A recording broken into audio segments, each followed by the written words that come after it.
apparently there's been a lot of talk about this war that's going on in Israel with the Palestinians and the Israelis. Now, I haven't spoken on this yet. This will probably be the only time I actually touch base on it. But apparently, there's talks now about why. The question is, why aren't black people choosing a side? This is just from what I'm hearing, from what I'm gathering. And it confirms for me something that I've known for quite some time now. I'm not necessarily, or I can't remember, I should say, whether I've actually spoken about it or not.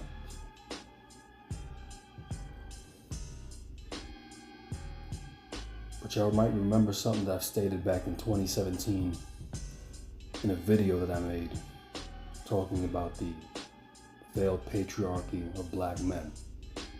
And I tried to warn black people back at that time that you have people of other groups who watch our content. There were a lot of white guys upon the passing of David Carroll who came to the comment threads of my videos that I made pertaining to that subject matter in his passing, who stated that they secretly watched his content.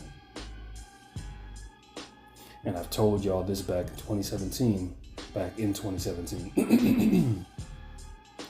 that you have a lot of these people who watch our videos, whether you realize it or not, they are watching our content.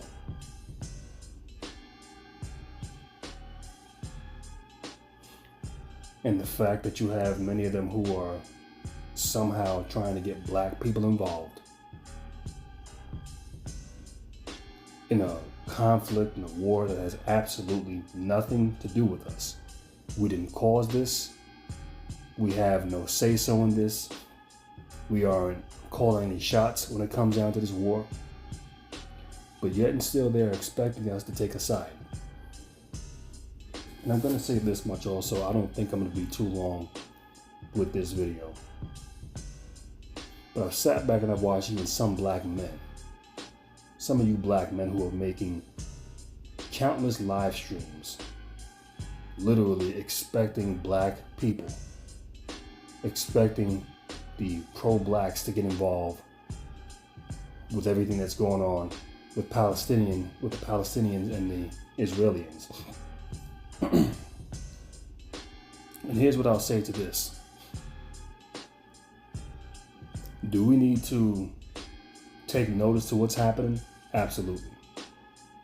Do we need to sit around here banging the drum for any particular group? No.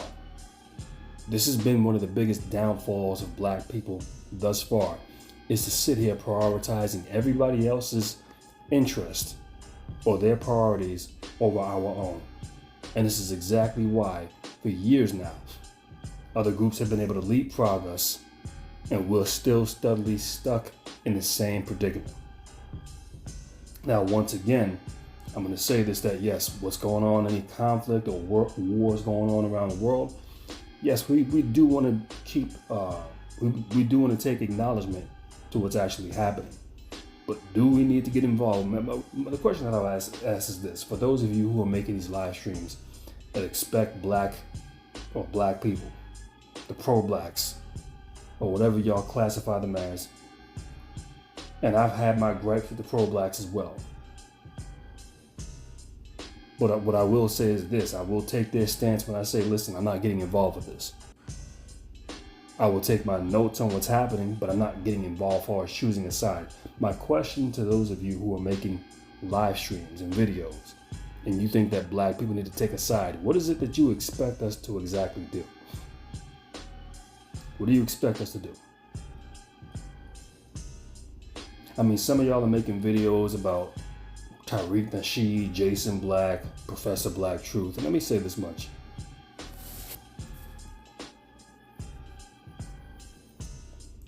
I've had my disagreements with Tariq Nasheed.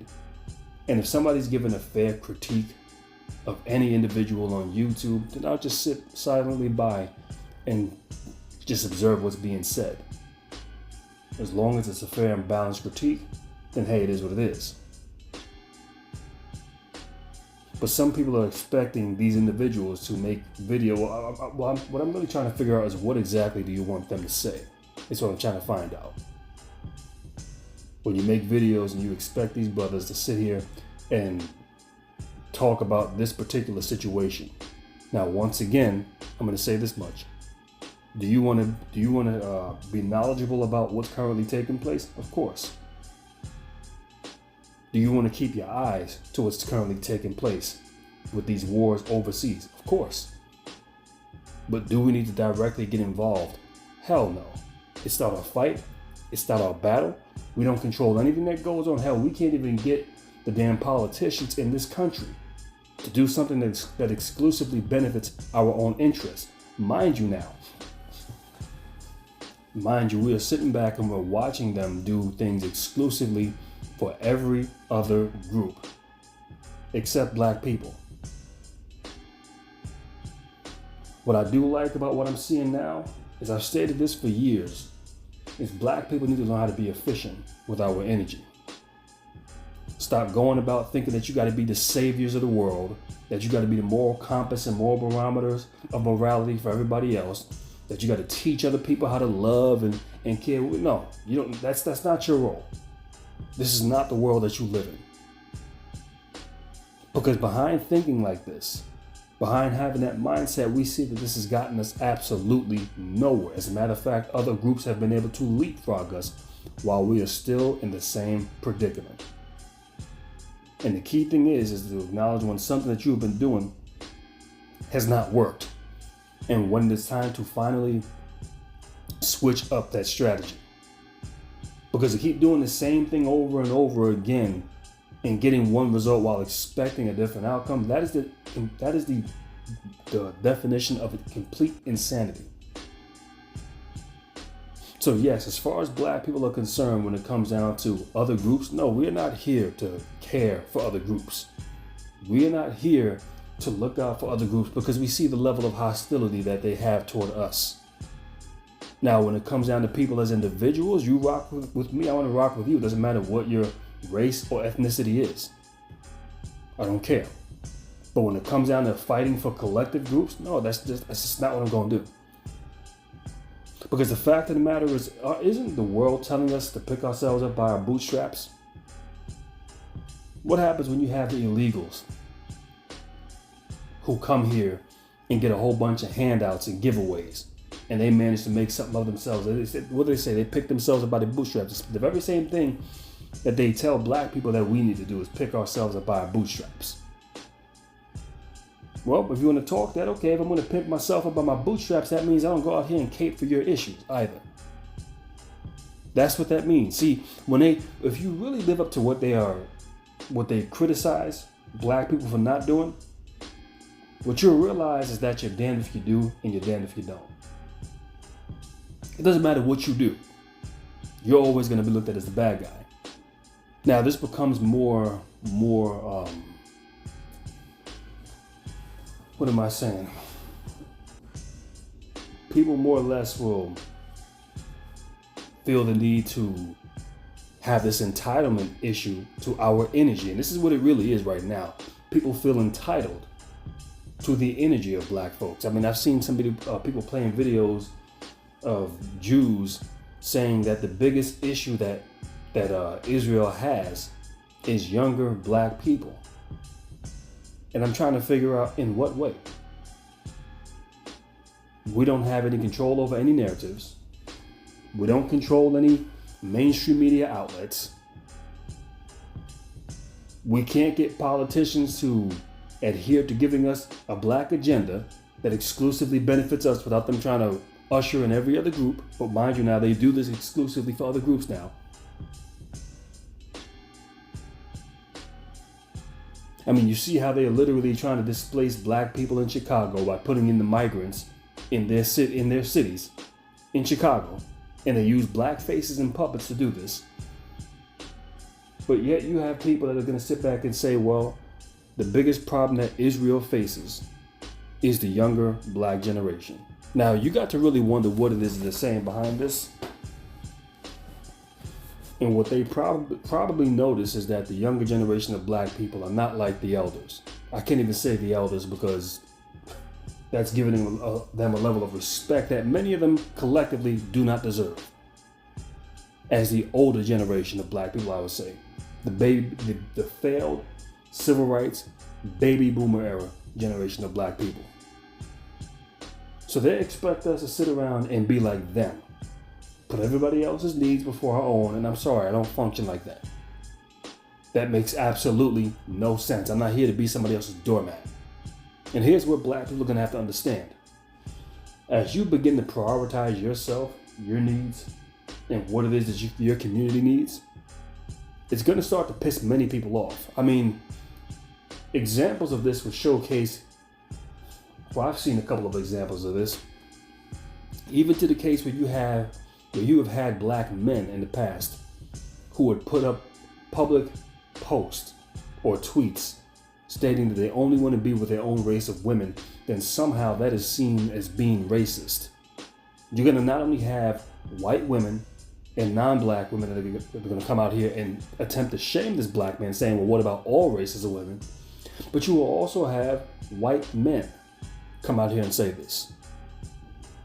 Now just think back to some years ago where it was a crime at one point to even be seen looking at a white female. You could be lynched. I mean, we know the story of what happened to Emmett Till and how they protected Carolyn Bryant, even up until her passing that happened, I think it was back over the summer of this year, 2023. They could have locked her up at any given time. That never happened. But this is what could actually happen to you at one point. So you would figure if this is what it was, and at some point you would say, okay, I'm happy to actually hear them saying, hey, they don't want my race of women, that they would rather be with their own. But when you say that you don't wish to date outside your race and you only want to be with a black woman, what that does for them, it scares the shit out of them. Because what it lets it be known is that you are no longer under their influence. They're losing grips on your influence. They cannot influence you in the way that they would like to. And despite the fact that some of them might bitch and whine, when they see black men dating these women, they still enjoy it because they understand to a degree that yes, we still hold heavy influence on these men, and we can do it through our women. But when a black man is simply saying, no, I don't even want to date one of y'all, I'd rather stick with my own, then all of a sudden they realize, holy shit, that's a problem. Because we can't even influence them the way we would want them. And there's something that y'all need to understand when it comes down to white supremacy. There's many different things when it comes down to breaking white supremacy. I'll give you one of the most important things that you're going to need to do in order to really dismantle the system of white supremacy. And that is to break its influence. Break its influence. Why is it that you have so many Jewish people coming out and they're getting upset that blacks are not getting involved with this, and we're simply saying, hey, this ain't our fight. We don't wish no ill will on nobody, but this is simply not our fight. We're not choosing a side. We're focusing on dealing with our own issues. We're practically giving a mutual stand. Now this is, I guess you could kind of say it's the same thing that the politicians do with the whole benign neglect. When you ask them to get something done for your community, when I'm talking about us as black people, and they give us all of these geriatric excuses, a bunch of vague talking points and circle jerk talking points that get you absolutely nowhere. They don't actually address the issue. They empathize with you. Oh, we understand where you're coming from. We get you hurt, but they don't actually do anything. See, now they're not liking it when it's the other way around. When blacks are saying, no, we're not getting involved with that. No, we're going to focus on our own issues. That whole pick yourself up by the bootstraps, get up and clean up your own community. All right, we're doing that now. So now all of a sudden we're saying, hey, this is what we're prioritizing, not your issues. All of a sudden it's a problem. Why is that? It's simple. Because what it demonstrates now is that they don't have the influence that they once had like they did on the civil rights generation, the failed, washed up baby boomer generation who would sit idly by and be happy to put other people's needs before their own. They're not dealing with the same thing anymore. And the reason why they can say the younger generation of black people are the real problem, because the younger generation of black people aren't going to sit here and make themselves a goddamn doormat for your agenda. Which would be completely fucking insane. But like I told you, when it comes down to this civil rights generation, this is how dangerous they are and how dangerous they've become. It's because they've set the narrative within other groups that, hey, you don't have to give these people any goddamn thing. Even when they are down and out and their survival is on the line, their lives are on the line, they're still going to prioritize us over them. And now they are finding out the hard way that that's not happening with the younger generation of black people. This is why they can get out here and say what they say, that it is the younger generation of black people who are the problem to Israel, even though that's, I mean, what demographic of black people are they talking about? I'm curious to know, what is the population of black people who are in Israel? And why is it that they feel entitled that we have to get involved and choose a side for them? You ever start to wonder why, when it comes down to these politicians, especially some of these black males, how buck broken they are, how weak they come across? And I told y'all, I did videos years ago, I think it was back in 2019, when it comes down to the black conservative, the black Republican, and why collectively I can't respect the black Republican. Not for him having conservative viewpoints or beliefs, but the fact that he doesn't come with his own black agenda. He aligns with the very same talking points of what the white conservative and white Republicans align with, which is never going to be a talking point or an agenda that is solely going to benefit his own community. Why? Because a white conservative it's not in their interest to sit up here and worry about benefiting strictly your community. That's your responsibility. But this is part of the reason why they love him so much, because they know when he demonstrates this, when he comes in and he talks just like the white conservative, that he is not a threat. So they have no problem with this. But the unapologetic black man, which is the black man that you'll see on social media saying, hey, I only want to stick with my own damn race of women, that threatens them. Because they realize they can't control this man. They can't influence this man. They can't use propaganda and push their agendas on this man. And it's the same thing that you'll see when it comes down to some of these buck-broken Negroes all across the nation. And how they're welcome to go into these spaces, and they'll talk about, well, I worked hard and did all this and that, but you'll see them skinning and grinning and cheesing with white folks every chance they get, looking so soft, so docile, having no backbone. And then you start to understand why they were able to make their way into these spaces the way they have been. Up until their time is, well, we typically know how their ending story takes place. I mean, y'all are looking at what's happening with P. Shitty, or Sean Puffy Combs, whatever the hell he goes by, as of right now. And how he settled up in a lawsuit for one of his ex-girlfriends for several, I don't know the amount of money, but it's in the upper millions somewhere, based off of some allegations that were made. Now, I'm going to say this much. There's not too many people who are talking about Sean Puffy Combs, P. Shitty, as I like to call him.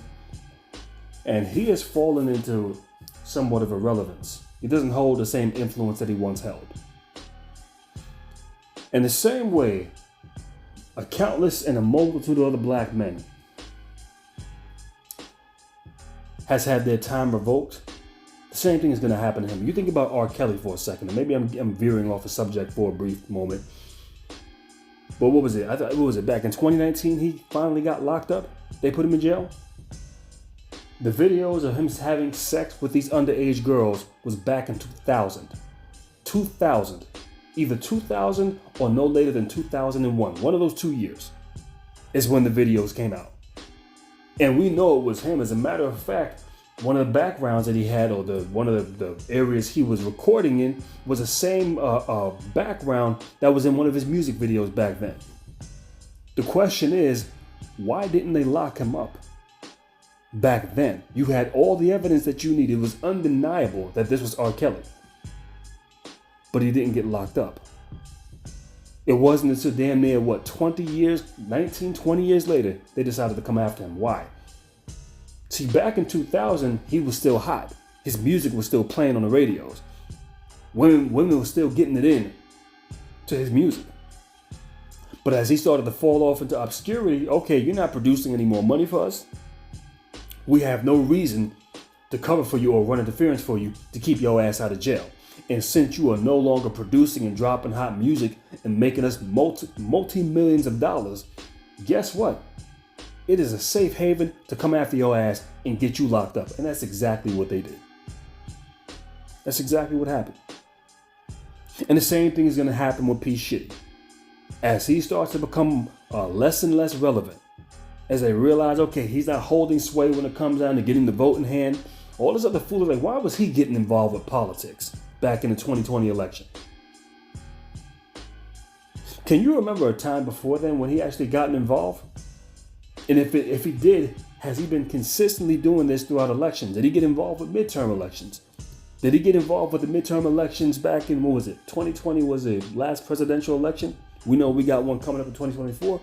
So before then, the midterm elections before the 2020 election, was he involved with that? And if he was involved with it, I would say it probably didn't go any further than 2016 with the presidential election between Hillary Clinton and Donald Trump. It wouldn't surprise me. Maybe I need to go ahead and just do my research on this. So I'm not saying this under any certain terms. But what I am saying is it wouldn't surprise me if prior to those situations or prior to the 2016 election, he never spoken about politics. He's known for being a music producer. What is he getting involved with politics for? Because I guess as time goes on, you start to transition away from your music career. But if you still want to hold relevance and be left alone, and listen, the dirt that's coming out on Diddy now, we've been known that this guy's suspect. We've been known that this guy has shady business deals. We already knew this. Everyone knows this about this guy. So the fact that this is coming out now, well, I think this is just going to be one of many allegations. And maybe he's hoping, okay, if I just settle this and just pay this money real quick, this will all go away. This is not going to stop. It's only going to continue and get worse for him. Why? Because you don't hold any relevance. And listen, let me go ahead and make this perfectly clear. When Joe Biden loses, which he will inevitably do, he will lose the next election. And when Democrats realize, okay, we don't have any use for these shills and bootlicks anymore, guess what? You're going to find a host of them. The plug's going to get pulled on. But let me digress from that, because like I said, I got away from the subject matter. I want to keep this to where it really needs to be. Because what we have are groups of people who believe that we are supposed to go ahead and just give them our energy. They feel entitled. Even to the point now where you got some of these white women getting on social media posts saying, well, we were there for Black Lives Matter and we're going to remember this. And the fact that y'all are remaining silent, your silence is dangerous. So just understand the way they are trying to demonize black people. So let's get this straight. You can't disagree with the Jewish perspective without them demonizing you. You can't remain silent when they're caught up in conflict without them demonizing you. So the only thing that you can actually do is actually agree with them and be willing to use yourself as a sacrificial lamb for their cause. Do you see where this is at? And then you know that even at some point you do that, at some point once they have no more use for you, they pull the plug on you. We know this. We've seen this time and time again. Like I said, you give R. Kelly, no better example, Bill Cosby. Yeah, and now here we go, Sean Puffy Combs. So these are examples of what happens. So it doesn't matter what way you go about this. You're pretty much, it's just not going to be a good ending for you. And see, they have showcased this time and time again. So the best thing I could tell black people to do is not to get involved with conflicts that don't concern you. Don't get involved with it. I'm not picking a side. Whose side are you on? My side. That's whose side I'm on. I'm not even going to waste my time saying, well, I don't wish this, that, and the third. Because I didn't wish harm on you in the first place. So I'm not going to sit there and say, well, I don't wish. No, you're not getting me involved with this. You see, what black people need to learn how to do is be efficient. Put your energy, your effort, your resources into your own group. You want to start challenging white supremacy in a civil manner. It's not going to be through protesting and having marches. That's a complete waste of time. It means absolutely nothing. They'll allow you to do this because it doesn't challenge their system. Why? They set the parameters. They set the guidelines, they set the territory and when you can do, where you can do this at, and what time you can and what time you can't march up until. They control everything. What have you actually gotten done by this? You don't see them saying anything when it comes down to you marching. Now, if you start tearing shit up, that's a little different. Because that's more or less something that they can't control, especially if it's in their neighborhoods or if they're impacted by this. You not loaning your support, you not saying, hey, I'm here to fight for you, hey, I'm on your side. See, that's something they can't control. Now that bothers them. They have a bigger problem with you saying, hey, I'm just simply not getting involved with this, more so than if you were in your own neighborhoods tearing shit apart. They would be comfortable with that. You being in your neighborhood tearing shit up, but now something happens with the Israelis, and you don't come to defend them and say, hey, we're giving you moral support, financial support, physical support, whatever support you feel that you need, hey, we'll give it to you. When you say, no, I'm not getting involved with that, that's not my problem. That's the most offensive thing that you can do. Because why? Once again, you're breaking their influence. And they're coming with that, they come into that harsh reality that we don't have the control that we once did. They're coming to that harsh wake-up call. The preconditioning that the civil rights generation have taught these people that you can disrespect us, talk down to us any way you want to. This is the reason why you have all of these Democrats that talk to black people the way they want to. Joe Biden can be as disrespectful as he wants to be. If you don't know the difference between me and Trump, then you ain't black. And like I told you, we seen that clip. Charlemagne the God didn't push back on that, not for 1 second. When he told those bootlicks at the civil rights generation that y'all better start learning how to work with the Hispanics, told them you better start. Now, hey, maybe you might want to start learning how to. He said y'all better start working with the Hispanics, who are going to make up a larger percentage of the population than y'all do. Did you see a single one of them push back on him? No. Did you see a single one of them say, what you're saying is disrespectful, Mr. President, because it's black people that helped to get you through the skin of your teeth through that damn finish line to become the next president? You see not a single one of them say this. They all stayed quiet, and by their silence, that right there teaches people, hey, you can talk down to these people and they just gonna get in line. This is another reason why you have Roland Martin's fat ass getting out here talking the way he talks. When black people don't follow or listen to what he's saying, he starts getting disrespectful. And when nobody pushes back on that disrespect, just like you got a host of them, Amanda Seals, a bunch of other black females that get up here and start trying to emulate her same mannerisms and the same, let's say, quality and how she produces her live streams with the camera going in and out of her face as she's being disrespectful. This is how they talk to black people because they realize, okay, shit. In order to get something out of them, disrespect them, and hell, they'll still continue to go out here and support us. No, the bottom line is this. When you see them showcasing disrespect, you are supposed to teach them a lesson. It is time to discipline you. It is time to take disciplinary action and letting you know, God damn it, if you wish to speak to me, you better learn some fucking respect. You ain't got to like me, but God damn it, you will respect me. And that's the mentality that black people need to have collectively. The civil rights generation fucked this up for us a long time ago. And see, the thing is, when I talk about temperature and efficiency, when you let a room cool down or a home cool down to such an extent in the winter to the point where it's freezing cold outside, you decide to just shut the heat off and leave it off for a couple of days, and then you think you're going to just put it back on for 20 minutes and that's going to warm the place up, you dead wrong. That's one of the worst things you can do. Because why? You are so far behind the curve. You are so far behind on the 8 ball that you have to work overtime just to get caught back up. What am I saying when I say that? When it comes down to the black reputation, the baby boomer generation, the civil rights generation, these bootlicks who are comfortable with just getting a good job at the plant, having a state job or a city job. They're so happy to be employed.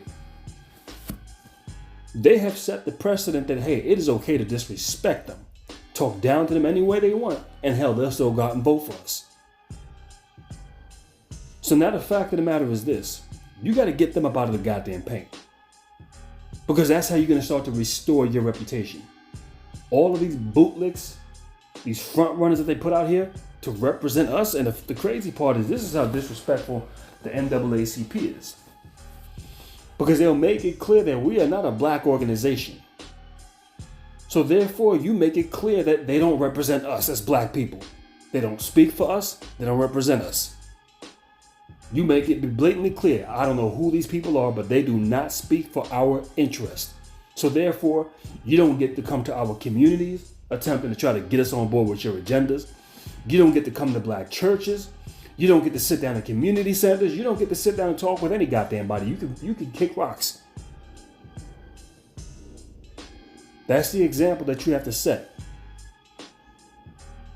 When it comes down to a bootlick like Roland Martin showing up or being as blatantly disrespectful as he is to black folks,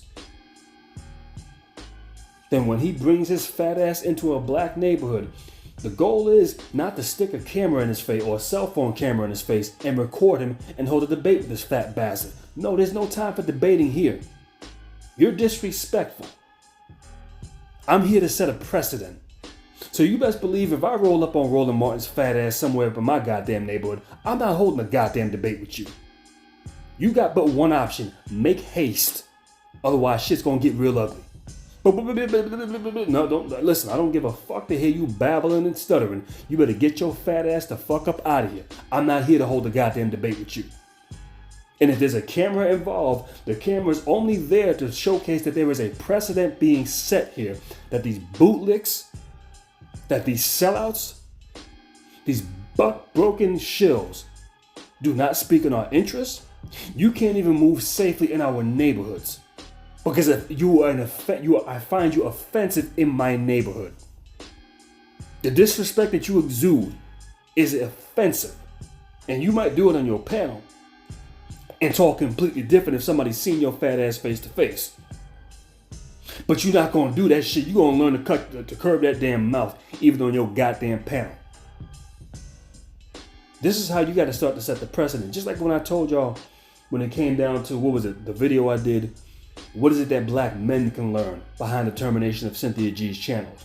One of the first things you need to understand is you don't waste your time debating people like this. You set the precedent. I'm not here to hold no goddamn debate with you, whether I can beat you in a debate up and down or whether I would lose. I'm not here to debate you. I know who you are. I know that you're flat out fucking insane. I don't need to waste my time having a mic drop moment with you. I don't need to waste my time having a dick and tit swinging contest. The goal is to set the precedent. And since the precedent has been set so low, there has never been no real precedent set. And I'm talking about, once again, from this baby boomer civil rights generation. They have taught all of these other groups that it is perfectly okay to disrespect us. So therefore, it is up to the younger generation of black people, and even some of you older ones who are not about that sellout lifestyle, to start giving pushback.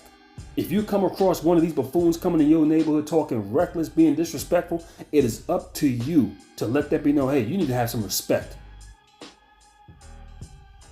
And as a matter of fact, we don't even like the way you talking right now. You need to raise the hell up out of here. You got to go. But wait a second. No. Debate is over. You got to go. You have to set that precedent. Hell, even when it comes down to your black pastor. If you realize this buffoon is in this damn community selling out your damn community, then you need to let it be known, listen, we ain't with that shit. What was it, 2019? When the former mayor of New York City, Mayor Bloomberg, went into a church somewhere down in North Carolina because he thought he was going to get the black vote. And those black people all stood up, and these are older people, and turned their backs on him. That's step one. That's step one. But step two is to let it be known that black pastor, that's a red flag. That's a no-no. You fucked up big time letting his ass in this goddamn church. We're not going for this. And as a matter of fact, it's best that you get your ass the hell up out of here too. Because what you have proven by this is that you have sold out our interest.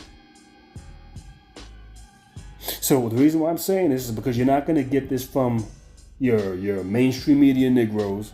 They're bought and paid for, whether they be Republican or whether they be liberal. You're not going to get this out of them. You're not going to get this out of these Negroes who are on social media who have these excessively large followings. Because anytime you see Negroes with these large followings, you're going to hear a certain set of talking points that let you know where they're aligned. You're not going to get this out of your churches. You're not going to get this out of your black organization. So you need to let it be known that, listen, you can't even step foot over here. We can't even hold a conversation because as long as the NAACP is saying that you ain't no black organization, don't come around here. Go to the goddamn illegals that y'all are fighting for to get them benefits. Go to them. Go to the white community. Go to the Asians. Oh, that's right. They won't accept your ass over there. So you feel it's safe for you to pull your bullshit over here in my community. What I'm saying is black people need to let it be known that this is not a safe haven for you in my community. The black community is not a, I will say it again. Let me say it one more time. The black community is not a safe haven for you to come over here and buck dance, bootlick, and sell out. We ain't with that shit. And see, when black communities across the globe, across the nation, start setting that precedent, then it doesn't matter what bootlick they put up on mainstream media. They won't even have a need for the bootlicks. What you'll start to find out is all the bootlicks who are on social media, who have large platforms, the bowling ball Martins, all of the bootlicks like the Van Jones who get online or go on social media crying when you see black people at a goddamn voting booth. All of these useless Negroes who serve absolutely no goddamn purpose. You're going to start to see less and less of them because you're going to have no use for them. Okay, we can't even use y'all because, hey, you control no narratives of black people. We can't go to the celebrities. Why? Because you don't control any narratives amongst the collective black group. We can't go to the rappers. Why? Because you don't control any narratives. So therefore, we have no use for you. You will see Roland Martin's bowling ball ass go out of business tomorrow. So once again, the reason why you have the Jews who are so upset now that black people are choosing to stay out of this and say, hey, I'm going to focus on my community. It's because your civil rights generation, your baby boomer generation, and it's not all of them, but it is a sizable portion of them who have set this narrative, or better yet, have set this precedent that it is blatantly okay to disrespect black people as a collective. That you can slap us across the head and we will still sit back here and go ahead and vote for you and support you. This is the danger that they have caused, and this is another reason why I just have such a disdain toward them the way I do. But it is up to the generation of black people growing up now, coming up now, and those who feel the same way I do to set that precedent. And you're not going to set the precedent by trying to hold a goddamn debate with somebody. When you see a Mark Lamoise Hill coming into your damn neighborhood, it should not be a matter of holding a debate with this guy.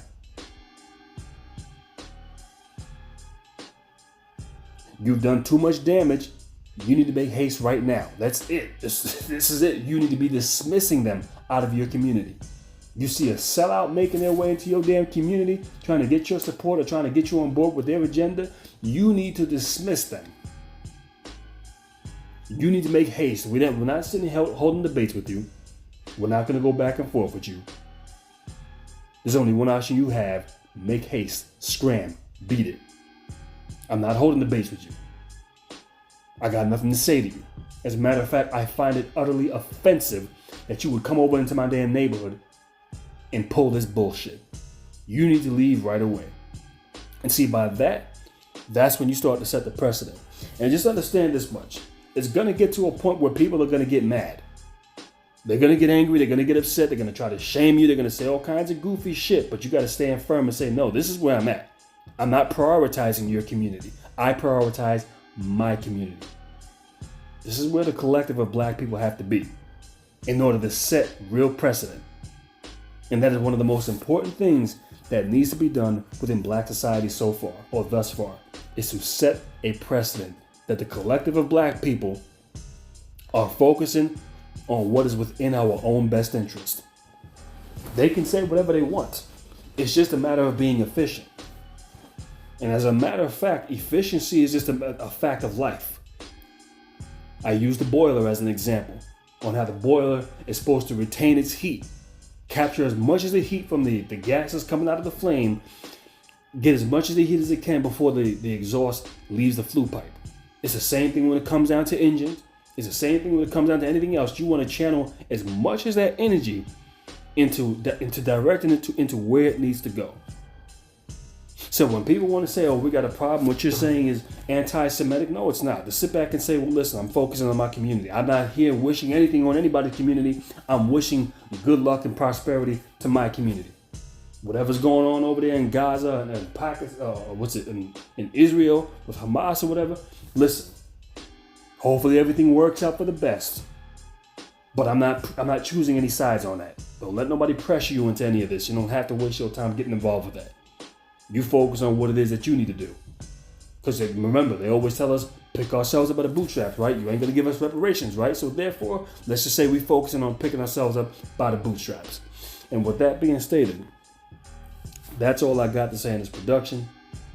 And I'll catch you on a later date.